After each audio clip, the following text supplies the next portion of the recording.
Assalamualaikum warahmatullahi wabarakatuh. Perkenalkan, nama saya Sofia Oramanda Putri dengan NIM G002520 dari kelompok B3. Pada video kali ini saya akan menjelaskan laporan anatomi saya, blok 2.2 kardiorespirasi. Jadi laporan pertama yang A ada sirkulasi fetal, di mana urutan sirkulasi fetal itu yang pertama dari plasenta nanti akan masuk ke vena umbilicalis kayak O2, kemudian masuk ke ductus venosus, kemudian ke vena porta hepatica, masuk ke vena cava inferior, masuk ke atrium dextra. Kemudian yang berbeda dengan sirkulasi dewasa, di fetal ini terdapat foramen oval. Jadi setelah dari atrium dextra nanti akan masuk ke foramen oval, ke ventriculus cordis dexter mengalirkan darah ke pulmonal. Kemudian akan masuk ke atrium sinistra. Kemudian dari atrium sinistra masuk ke ventriculus cordis sinister, ke aorta, kemudian akan disistemik ke seluruh tubuh dan kembali ke cor melalui vena cava superior et inferior. Kemudian nanti akan masuk lagi ke atrium dextra, kemudian ke ventriculus cordis dexter, sebelum ke truncus pulmonal masuk ke ductus arteriosus, di mana di situ kayak CO2, kemudian ke aorta descendens, arteri iliaca communis, arteri umbilicalis, dan yang terakhir nanti akan balik lagi ke placenta. Masih di laporan 1, yang B itu gangguan akibat gagalnya penutupan struktur fetal setelah lahir. Nah, di sini saya akan membahas tentang paten foramen oval, di mana paten foramen oval itu adalah kondisi di mana lubang kecil di jantung yang seharusnya menutup setelah lahir tetap terbuka. Lubang ini tuh foramen oval, seperti yang aku bahas di video di slide sebelumnya. Yang pada masa janin itu foramen oval ini berfungsi sebagai jalur pintas aliran darah dari atrium kanan ke atrium kiri. Karena tuh waktu masih janin, paru-paru janin itu belum berfungsi. Nah, ketika bayi lahir dan mulai bernafas, berarti kan paru-parunya sudah berfungsi. Itu nanti paru-paru akan mengambil alih fungsi pertukaran oksigen. Perubahan tekanan di dalam jantung membuat foramen oval itu biasanya tuh harusnya langsung akan menutup secara alami dan itu menjadi permanen. Namun pada sebagian orang penutupan ini nggak sempurna kan, jadi tersisa celah kecil yang disebut dengan paten foramen oval. Nah, biasanya paten foramen oval tuh orang-orang yang mengalami itu nggak bakal merasakan gejala apapun, dan kondisi ini tuh sering tidak terdeteksikan sepanjang hidup. Tapi dalam keadaan tertentu, paten foramen oval tuh bisa menjadi jalur bagi bekuan darah dari sistem vena untuk masuk ke sirkulasi arteri tanpa melewati paru-paru. Hal ini berbahaya karena bekuan tersebut bisa terbawa ke otak dan akan menyebabkan stroke, yang dikenal dengan emboli paradoksal.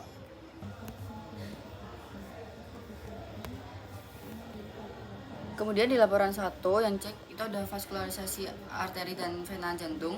Yang pertama kita akan bahas arteri jantung dulu, itu berasal dari aorta ascendens, tepatnya dari arteri coronaria dextra dan arteri coronaria sinistra. Nah, arteri coronaria dextra itu nanti akan bercabang-cabang penting. Ada ramus coni arteriosi, ramus nodi citralis, ramus marginalis dexter, ramus interventricularis posterior, ramus nodi atrioventricularis, dan ramus posterolaterales dexter. Nah, ramus nodi sinuatrialis itu nanti dia supply SA node.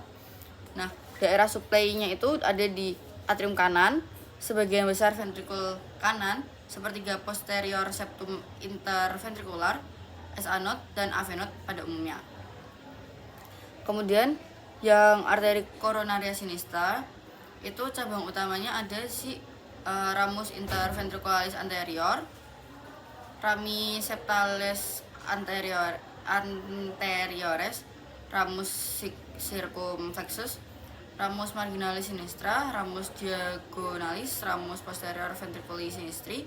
Daerah suplainya itu ada di atrium kiri, sebagian besar ventrikel kiri, 2/3 anterior septum interventricular. Kemudian venanya, jadi vena jantung itu kan bakal bermuara ke sinus coronarius, kemudian ke atrium kanan.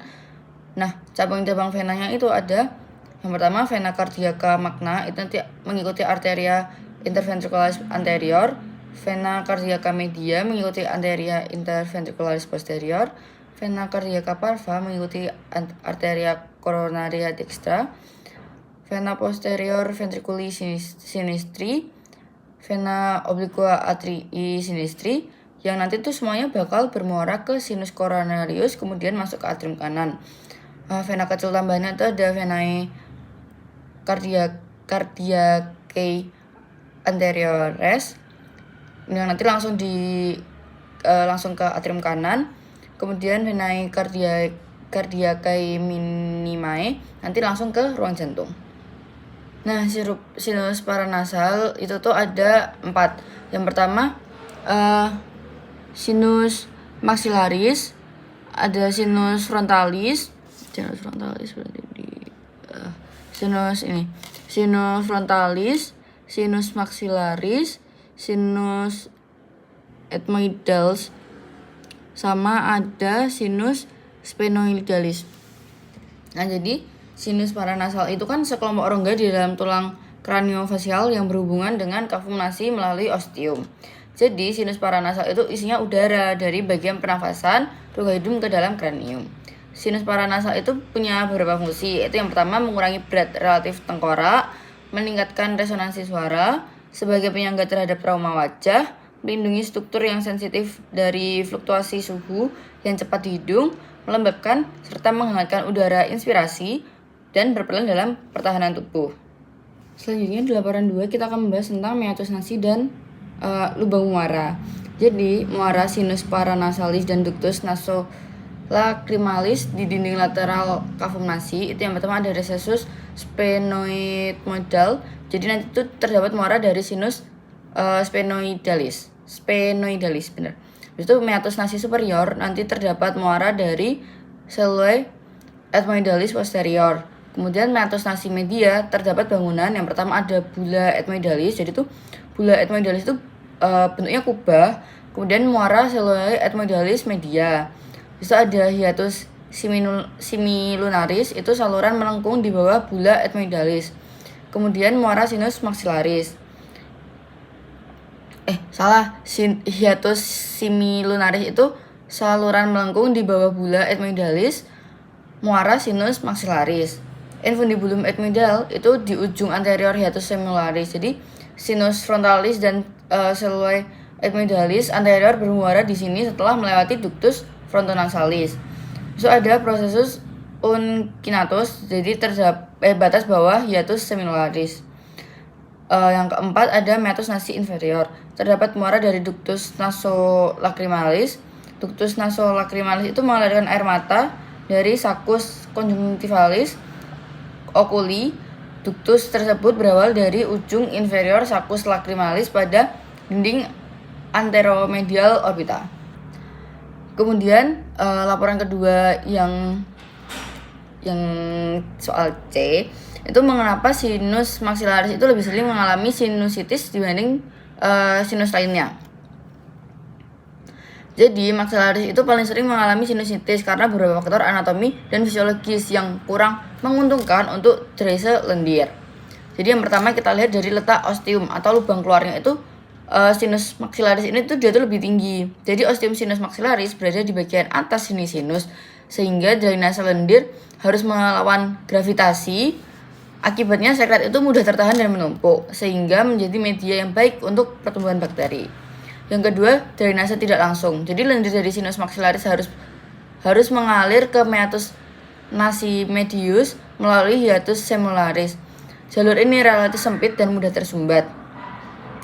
Apalagi kalau misal lagi flu atau alergi, jadi tuh aliran lendirnya tuh mudah terganggu. Nah, kemudian bentuk dan ukuran sinus. Sinus maxillaris itu yang terbesar di antara sinus paranasal, sehingga volume ruangnya itu kan lebih besar juga dan mungkin penumpukan sekretnya itu akan lebih banyak. Kemudian tuh ada hubungannya dengan akar gigi juga. Jadi dasar sinus maxillaris itu berdekatan dengan akar gigi yang rahang atas. Infeksi gigi dapat mudah menyebar ke sinus ini.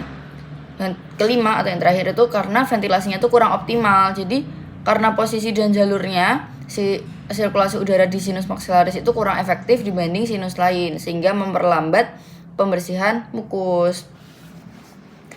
Mungkin cukup sekian video laporan anatomi blok 2.2 kardiorespirasi dari saya. Kurang lebihnya mohon maaf. Wassalamualaikum warahmatullahi wabarakatuh.